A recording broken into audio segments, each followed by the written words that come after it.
ओम शांति। मधुबन घर से विशेष फरवरी मास का 21 फरवरी से 29 फरवरी का पुरुषार्थ आया। बाबा कहते मधुरता ऐसी धारणा है जो कड़वी धरनी को भी मधुर बना देती है।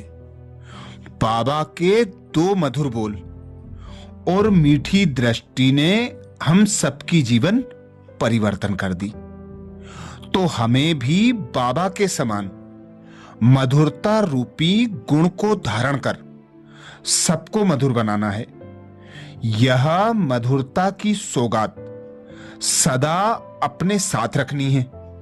संगठन में हर एक की नेचर तो अपनी अपनी है, लेकिन स्वयं की नेचर अगर ईजी है तो वाणी में मधुरता सहज आ जाएगी। ईजी नेचर अर्थात जैसा समय, जैसा व्यक्ति, जैसी सरकमस्टांस उसको परखते हुए अपने को ईजी कर लेना। ईजी अर्थात मिलनसार। इससे संगठन सदा एकमत रहता है।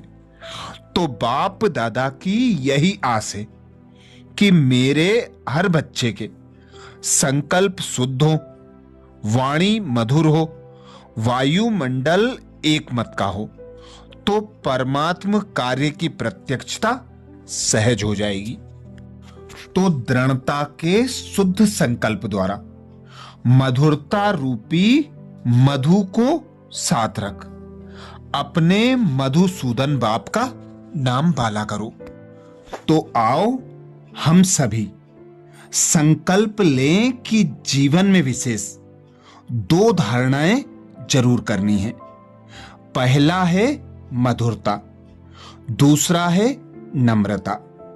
इन्हीं दो धारणाओं से विश्व कल्याणकारी, महादानी, वरदानी बन जाएंगे और सहज ही स्नेह का सबूत दे सकेंगे, जिसके लिए 21 फरवरी को विशेष बाबा ने इशारा दिया।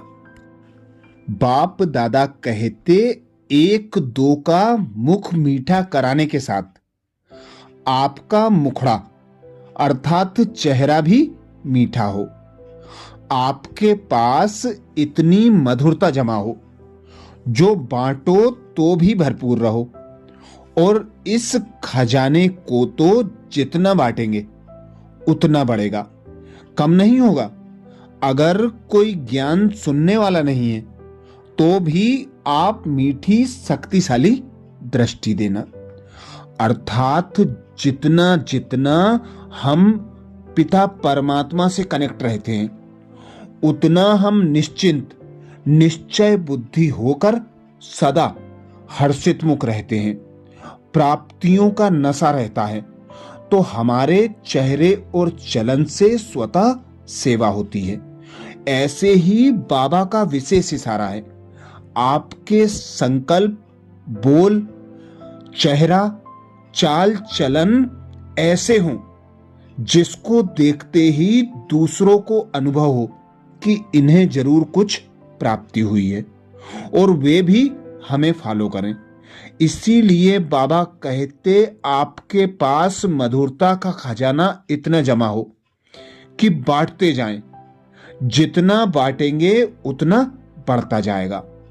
यह अविनाशी खजाना है, जितना बांटेंगे उतना बढ़ेगा। तो बाबा कहते कोई ज्ञान लेने वाला ना भी हो तो उसे मीठी मीठी शक्तिशाली दृष्टि की सकाश दो। 22 फरवरी को बाबा ने इशारा दिया, आपका हर कर्म गुण संपन्न हो। जिस समय जिस गुण की आवश्यकता है वह गुण चेहरे चलन में इमर्ज दिखाई दे। मानो कर्म के समय सरलता के गुण की, मधुरता की आवश्यकता है।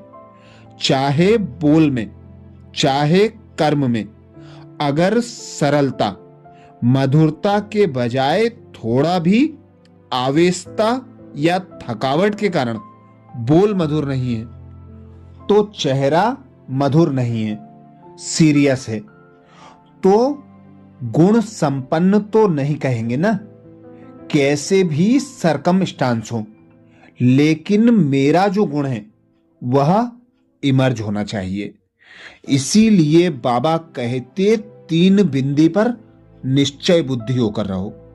एक मैं आत्मा, एक मेरा पिता परमात्मा, दूसरा ड्रामा। मैं आत्मा अजर अमर अविनाशी हूं, पिता निराकार परमात्मा की संतान हूं, और ड्रामा में जो भी सीन आ रहा है कल्याणकारी है। जो हो रहा है कल्याणकारी, जो हुआ है वह भी कल्याणकारी, और जो होने वाला है वह और भी कल्याणकारी। जब यह स्मृति पक्की होगी तो हम निश्चिंत रहेंगे, अचल अडोल एक रस रहेंगे। हम पर किसी भी परिस्थिति का प्रभाव पड़ नहीं सकता। ऐसे ही 23 फरवरी को बाबा ने इशारा दिया। आपका मनसा संकल्प और वाणी अर्थात बोल और संबंध संपर्क सदा मीठा, मधुरता संपन्न अर्थात महान हो, क्योंकि वर्तमान समय लोग प्रैक्टिकल लाइफ देखने चाहते हैं। वाणी की सेवा से प्रभावित हो, नजदीक तो आते हैं, लेकिन प्रैक्टिकल मधुरता, महानता, श्रेष्ठ भावना, चलन और चेहरे को देख स्वयं भी परिवर्तन के लिए प्रेरणा लेंगे। समय प्रमाण आप सबको चेहरे और चलन से सेवा करनी है। इसीलिए बाबा कहते ब्राह्मणों के संकल्प, बोल और कर्म साधारण नहीं हो सकते। जब आप इस स्मृति में रहेंगे, इस नशे में रहेंगे कि मैं कौन हूं, किसकी संतान हूं, मेरा क्या कर्म है, तो कर्म साधारण हो नहीं सकते, महान होंगे। ऐसे ही बाबा कहते संकल्प, वाणी, बोल, संबंध, संपर्क सभी में मधुरता और महानता प्रैक्टिकल में दिखाई दे, चेहरे और चलन द्वारा सेवा हो, तो और आत्माएं आकर्षित होंगी और स्व परिवर्तन के लिए पुरुषार्थ करेंगी। ऐसे ही 24 फरवरी को बाबा ने इशारा दिया। आप सबके मस्तक से लाइट का प्रकाश अनुभव हो, नयनों से रूहानियत की शक्ति अनुभव हो, मुख से, चेहरे से मधुरता, मुस्कुराता चेहरा अनुभव हो।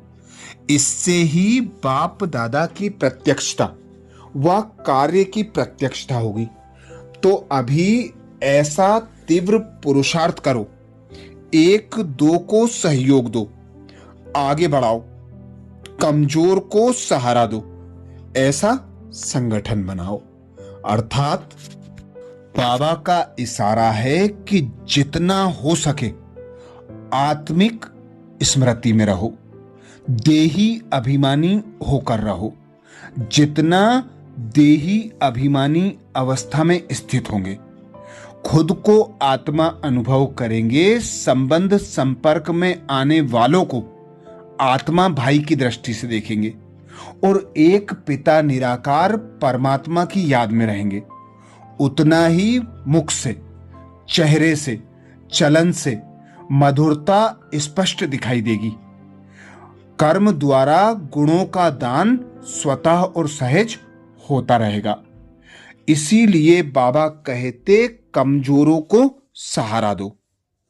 25 फरवरी को बाबा ने इशारा दिया, आप ब्राह्मणों का मुख्य संस्कार है सर्वस्व त्यागी। इस त्याग से सरलता, मधुरता और सहनशीलता का गुण सहज आ जाता है। अगर सरलता नहीं तो मधुरता भी नहीं आ सकती। एक दो में स्नेही बनना है तो पहले देह सहित सर्वस्व त्यागी बनो। नॉलेज फुल के साथ सरल और मधुर स्वभाव, इसे ही कहते हैं बुजुर्ग का बुजुर्ग, बचपन का बचपन। अर्थात बाबा पर अपना तन मन धन समय संकल्प श्वास सब कुछ अर्पण कर दो। सदा इसी स्मृति में रहो कि कराने वाला भगवान है। मैं निमित्त बनकर कर्म कर रहा हूं। मैं बाबा की श्रीमत अनुसार इस धरा पर श्रेष्ठ कर्म अर्थ अवतरित हुआ हूं। तो मैंपन मेरेपन से देह भान से स्वतः और सहज मुक्त हो जाएंगे। सरलता और नम्रता का गुण स्वतः और सहज आ जाएगा। 26 फरवरी को बाबा ने इशारा दिया, जीवन में सरलता व मधुरता का गुण तभी आएगा जब आपकी स्थिति स्तुति के आधार पर न हो। स्तुति और निंदा दो शब्द हैं। जो कर्म करते हो अगर उसके फल की इच्छा व लोभ रहता है तो स्थिति एक रस नहीं रह सकती। कईयों की स्थिति का आधार स्तुति है। स्तुति होती है तो स्थिति अच्छी रहती है। अगर निंदा होती है तो धनी को भूल निधन के बन जाते हैं। इसलिए स्तुति के आधार पर स्थिति ना हो, अर्थात सदा इच्छा मात्रम अविद्या की अवस्था में स्थित हो। न मान सम्मान की इच्छा हो, ना ही ग्लानि द्वेष घृणा की भावना हो। कोई भले ही अपकारी हो, निंदा करने वाला हो, हमारी स्थिति सदा एक रस होनी चाहिए। निंदा और स्तुति से भी परे उपराम होकर